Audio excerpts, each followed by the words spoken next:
नमस्कार प्यारे साथियों, आप सभी का रेन्यूअल क्लासेज में स्वागत है। यह बोर्ड पर आपको दिख रहा है पूरी वन लाइनर नोट्स की तरह जो कक्षा 6 की बुक चलती है स्कूलों के अंदर, जो राजस्थान अध्ययन की एनसीईआरटी की बुक है, जो हर प्रतियोगी परीक्षा के अंदर उनसे प्रश्न पूछे जाते हैं और हम लोग उनको क्या नज़रअंदाज कर देते हैं, बड़ी बड़ी गाइडों को लेकर के बैठ जाते हैं और उनसे क्वेश्चन अक्सर गलत हो जाया करते हैं। और जो कक्षा 6 की राजस्थान अध्ययन है आज से हम शुरू कर रहे हैं, और कक्षा 6 से लेकर के 10 तक की जो स्कूलों के अंदर राजस्थान अध्ययन चलती है, वर्तमान में एनसीईआरटी की बुक है, उन सभी का इसी तरह से वन लाइनर नोट्सों का अध्ययन करेंगे और आपको पीडीएफ भी उपलब्ध करवा दी जाएगी टेलीग्राम चैनल पर। टेलीग्राम चैनल का लिंक है जो वीडियो के डिस्क्रिप्शन में दे दिया जाएगा। और सबसे पहले इस सेशन को अपने साथियों के साथ में शेयर भी कर दीजिएगा, क्योंकि आपके साथ साथ में आपके साथी भी इनको अच्छी तरह से देखेंगे, पढ़ेंगे, याद करेंगे। ठीक है, तो चलते शुरू करते हैं। सबसे पहले राजस्थान अध्ययन जो कक्षा 6 की बुक है, राजस्थान का सामान्य परिचय। राजस्थान भारत के उत्तरी पश्चिमी भाग में स्थित है। राजस्थान है जो भारत के उत्तरी पश्चिमी भाग के अंदर स्थित है। राजस्थान की स्थिति है जो भारत के अंदर है, जो उत्तरी पश्चिमी भाग में स्थित है। ठीक है, भारत का सबसे बड़ा राज्य कौन सा है? राजस्थान है। जो क्षेत्रफल की दृष्टि से सबसे बड़ा राज्य कौन सा है? राजस्थान है, क्षेत्रफल की दृष्टि से। ठीक है ना, जनसंख्या की दृष्टि से नहीं, जनसंख्या की दृष्टि से है जो उत्तर प्रदेश सबसे बड़ा राज्य है। राजस्थान का क्षेत्रफल है जो 10.41% है। जो भारत के क्षेत्रफल का राजस्थान का जो क्षेत्रफल है वो 10.41% है। कितना? 10.41%। भारत में 28 राज्य, यानी वर्तमान भारत के अंदर कितने राज्य हैं? 28 राज्य और 8 केंद्र शासित प्रदेश है। भारत के अंदर 28 राज्य एवं 8 केंद्र शासित प्रदेश वर्तमान के अंदर है। अब देखते हैं स्थिति एवं विस्तार क्या है। अक्षांशीय विस्तार, राजस्थान का अक्षांशीय विस्तार है 23 डिग्री 3 उत्तरी अक्षांश से 30 डिग्री 12 उत्तरी अक्षांश तक है। यानी यह है अपना अक्षांशीय विस्तार।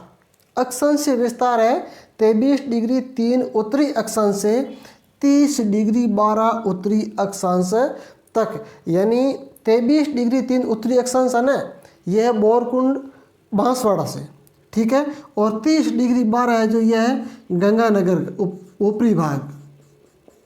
ठीक है, देशांतरीय विस्तार है जो 69.30 से 78 डिग्री 17 पूर्वी देशांतर के मध्य। यह तो था अपना उत्तरी अक्षांश, अक्षांशीय विस्तार। ठीक है, और यह है अपना देशांतरीय विस्तार। देशांतरीय विस्तार कितना है? 69.30 से 78.17। ठीक है ना। अब इनके बीच का अंतर यदि पूछा जाएगा, क्या अंतर, तो अंतर कितना है? अंतर है इसका 7 डिग्री 9 उत्तरी अक्षांश। इनके बीच का अंतर यदि पूछा जाएगा कि अक्षांशीय विस्तार का अंतर कितना है, तो 7 डिग्री 9। ठीक है, और देशांतरीय विस्तार का जो अंतर है 69.30 से 78.17, इनका 8 डिग्री 47। कितना विस्तार है? 8 डिग्री 47। 8 डिग्री 47 ये है अपना देशांतरीय विस्तार का अंतर, और ये है अपना अक्षांशीय विस्तार का अंतर कितना है? 7 डिग्री 9। राजस्थान का क्षेत्रफल कितना है? 3,42,239 वर्ग किलोमीटर। इकाई है जो वर्ग किलोमीटर में। ठीक है ना, मीटर में नहीं, वर्ग किलोमीटर। 3,42,239 वर्ग किलोमीटर है। अब राजस्थान की जो उत्तर से दक्षिण की जो लंबाई है, उत्तर से दक्षिण 826 किलोमीटर। उत्तरी भाग राजस्थान का जो गंगानगर जिला है ना, गंगानगर जिला, उसका कोणा गांव गंगानगर से बोरकुंड गांव बांसवाड़ा तक की जो लंबाई है 826 किलोमीटर है। कितनी लंबाई है? 826 किलोमीटर और पूर्व से पश्चिम की लंबाई है जो 869 km है। पूर्व से पश्चिम यानी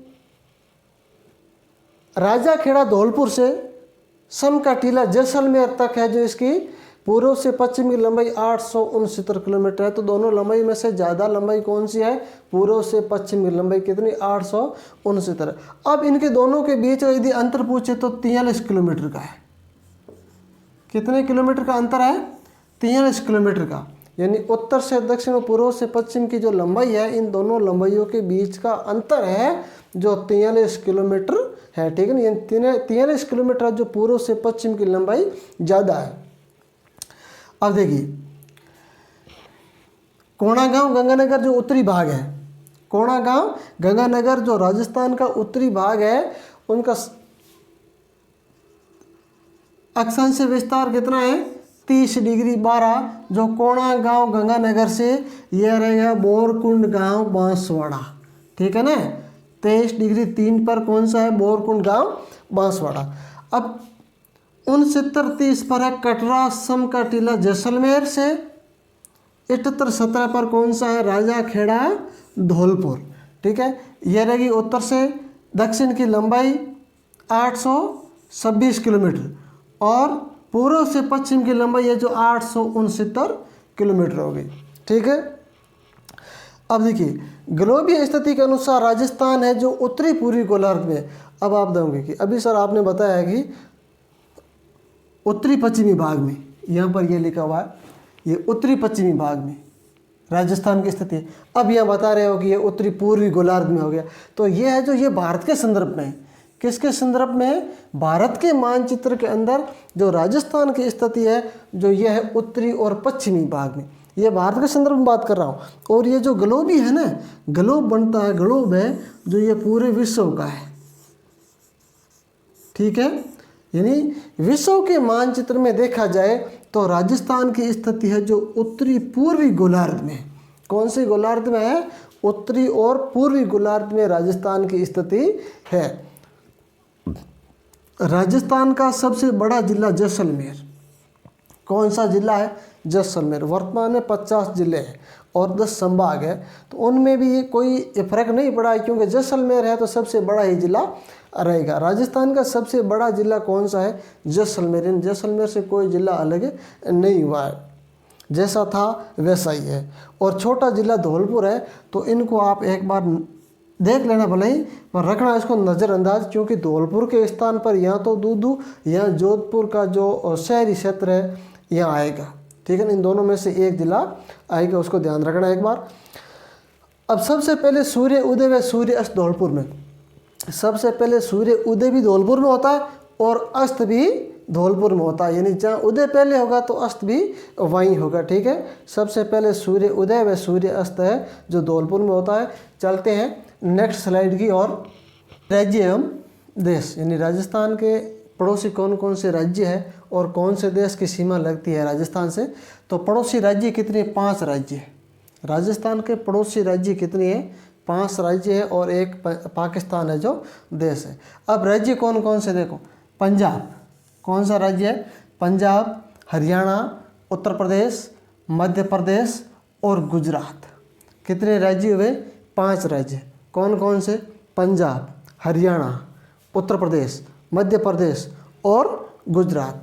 अब रही बात की सबसे ज़्यादा सीमा कौन से राज्य की लगती है और सबसे कम सीमा जो कौन से राज्य की लगती है। हालांकि इस NCERT में नहीं है, फिर भी बता देते हैं। सबसे कम सीमा कम किसकी है? पंजाब की। और सबसे ज़्यादा सीमा है जो MP की है। सबसे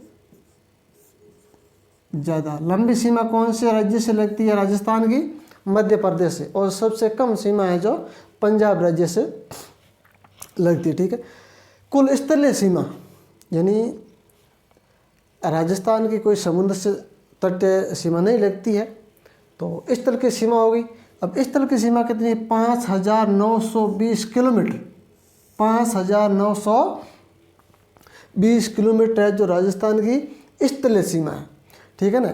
उनमें से 1070 किलोमीटर है जो यह अंतर्राष्ट्रीय सीमा है, जो पाकिस्तान के साथ में लगती है। ठीक है, तो अंतर्राष्ट्रीय सीमा का नाम क्या है? रेड क्लिफ रेखा है। क्या नाम है? रेड क्लिफ रेखा। कौन से देश के साथ में लगती है?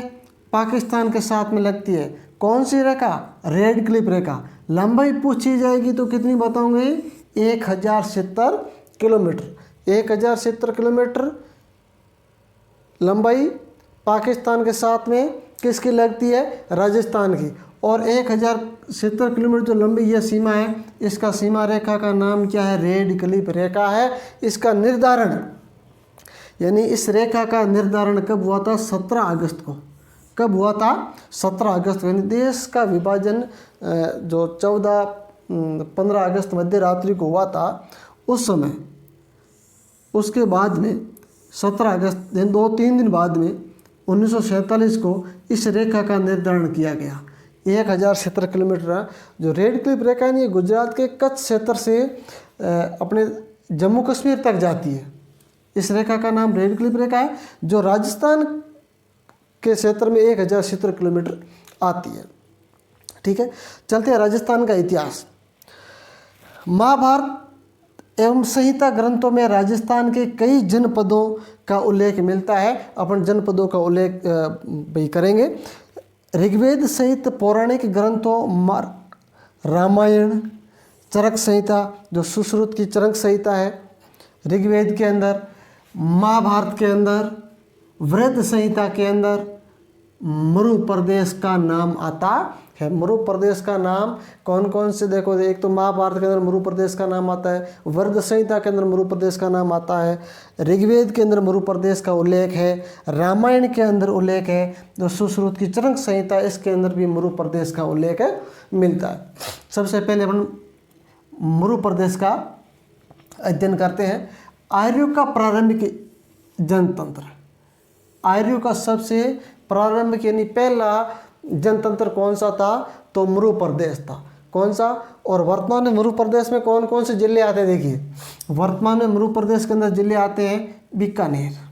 कौन सा? बीकानेर, नागौर, चूरू और गंगानगर, जैसलमेर, बाड़मेर का कुछ भाग, बाड़मेर का कुछ भाग। ठीक है, तो मरु प्रदेश के अंदर बीकानेर, नागौर, चूरू, गंगानगर, जैसलमेर, बाड़मेर का कुछ भाग आता है। जांगल प्रदेश। जांगल प्रदेश की राजधानी अह-चित्रपुर है। अह-चित्रपुर है जो नागौर के अंदर है। कौन से जिले में? अह-चित्रपुर नागौर जिले के अंदर है। ठीक है, जांगल प्रदेश के अंदर कौन कौन से जिले आते हैं? देखिए, नागौर। नागौर तो आएगा क्योंकि राजधानी भी अह-चित्रपुर नागौर के अंदर, तो नागौर को तो आना ही है। जांगल प्रदेश, बीकानेर, जोधपुर का कुछ भाग। ठीक है, यह है जांगल प्रदेश के अंदर। राजधानी अह-चित्रपुर नागौर होगी और नागौर, बीकानेर, जोधपुर का कुछ भाग जांगल प्रदेश में आता है। बात करते हैं मत्स्य जनपद।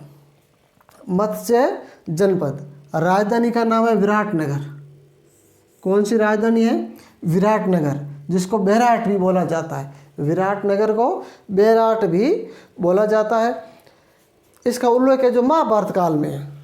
महाभारत काल में इसका उल्लेख है कि मत्स्य जनपद हुआ करता था, उसकी राजधानी बेराट हुआ करती थी। इसका उल्लेख इसमें महाभारत काल में, और ऋग्वेद में भी इसका उल्लेख मिलता है। किसका? विराटनगर का, जो मत्स्य जनपद की राजधानी हुआ करती थी। अब मत्स्य जनपद का उल्लेख है जो चीनी यात्री युआनचांग ने किया है। किसने? चीनी यात्री युआनचांग, जिसने भीनमाल की भी यात्रा की। सूरसेन क्षेत्र। सूरसेन क्षेत्र के अंदर भरतपुर, धौलपुर और करौली। भरतपुर, धौलपुर और करौली आता है। राजधानी है मथुरा। किसकी राजधानी? सूरसेन की, मथुरा। प्रमुख जाति कौन कौन सी? देखिए, सूरसेन क्षेत्र के अंदर कौन कौन सी जाति थी? मालव जाति, शिवी और अर्जुनयन। यह जाति है जो प्रमुख थी। कौन सी? मालव, शिवी और अर्जुनयन। यस, आज का जो टॉपिक हुआ अपना राजस्थान अध्ययन कक्षा 6 का, और हमें आपसे आशा है कि आप इस वीडियो को पूरा देखेंगे और अपने मित्रों के साथ में भी शेयर करेंगे। धन्यवाद।